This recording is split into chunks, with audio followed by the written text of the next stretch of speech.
Ndugu waandishi wa habari, tumewaiteni leo kuzungumza masuala mbalimbali yanayoendelea nchini, na sasa katika maendelezo tulionao tunazungumzia swala la uchaguzi. Katika swala la uchaguzi, kuwa taasisi ya TADED itahamasisha wananchi kushiriki katika uchaguzi kwa sababu hiyo ni haki yao kwa mujibu wa Katiba ya Jamhuri ya Muungano wa Tanzania. Ndugu waandishi wa habari, katika kuelekea uchaguzi kuna mambo mengi ambayo yameanza kujitokeza. Chama fulani kimetaka kuzuia kufanya uchaguzi kwa msemo wa kusema no reform no election. Hii kwa mujibu wa Katiba ya Jamhuri ya Muungano wa Tanzania, hakuna mtu yoyote anayeweza kuzuia kufanyika uchaguzi, hata kikiwemo chama kilichopo madarakani, ambapo wenyewe ndio wako kule. Hata rais wa Jamhuri ya Muungano wa Tanzania kwa katiba tulionayo hawezi kuzuia uchaguzi. Hivyo uchaguzi lazima ufanyike. Katika kuendelea kufanya masuala mbalimbali, taasisi imejiwekea malengo katika kuhamasisha wananchi kushiriki kwa kutengeneza makongamano ambayo kutakuwa na wataalamu mbalimbali ambao watazungumzia masuala haya, kueleza kinagaubaga juu ya swala la uchaguzi na umuhimu wa wananchi kushiriki.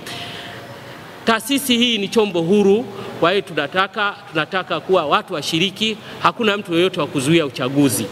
Na katika masuala ya uchaguzi na mambo mengine kama Tanzania, sasa kumekuwa kuna maendeleo makubwa sana chini ya Rais wa Jamhuri ya Muungano wa Tanzania Dr. Samia Suluhu Hassan, ambaye amefanya mazungumzo na vyama vya siasa na kufanya maridhiano. Hii inaonyesha kuwa watu warudi kufanya siasa kwa utulivu. Katika mazingira hayo, kwa rais kaonyesha jitihada zake, ambazo hizo ndizo vyama vyote vinafanya kampeni zake, vinafanya mikutano, hakuna vikwazo vyovyote wanavyovipata kutoka kama ilivyokuwa awali. Hivyo kwa kazi hiyo inayoelekea, Tanzania ni nchi salama katika uwekezaji, ambapo hii inatokana na rais kufanya ziara mbalimbali za kimataifa, ambao wale watu wamevutika kuja kuwekeza Tanzania. Na kuwekeza huko, mtu hawezi kuwekeza sehemu yenye migogoro ya siasa. Maana yake siasa zetu ziko imara na ziko salama, political stability iko vizuri.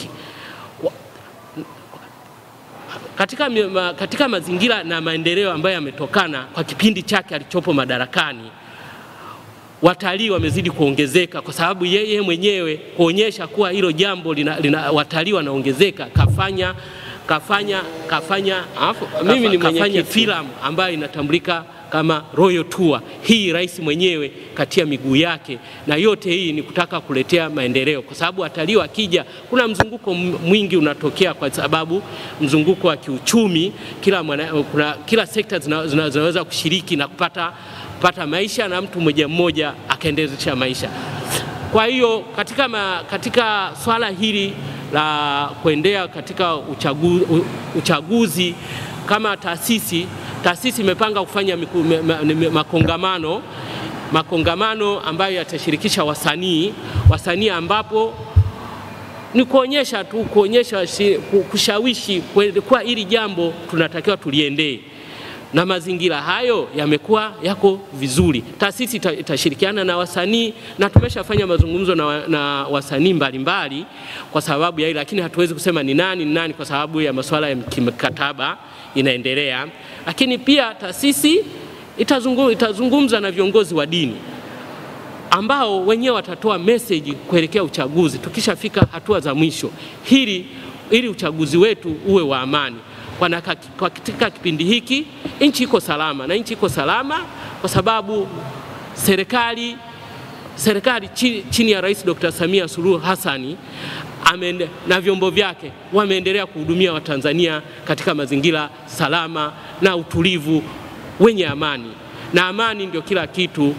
Hivyo basi katika hilo masuala yote tutaenda nayo na tutafanya, ila tunachosema hakuna mtu anayeweza kuzuia uchaguzi wa Jamhuri ya Muungano kufanyika, kwa sababu hii ni kwa mujibu wa katiba wa Jamhuri ya Muungano wa Tanzania. Sio mtu yoyote anaweza akatoka hiyo. Kama kuna vitu hivyo, kuna maandalizi, maana yake kama kuna mtu anahisi, maana yake anaweza kufanya nje kabla ya uchaguzi, kwa sababu toka 2020 kuna miaka 4 imepita. Kwa hili jambo litakiwa kama linaenda serikalini, linaenda mapema, kama wanahoja wakalisemea. Hivyo kwa kusema hivyo, nawashukuru sana waandishi wa habari kwa kujitokeza kuja kuzungumza nasi. Nasema asanteni na Mungu awabariki. Mungu ibariki Tanzania, Mungu ibariki Afrika.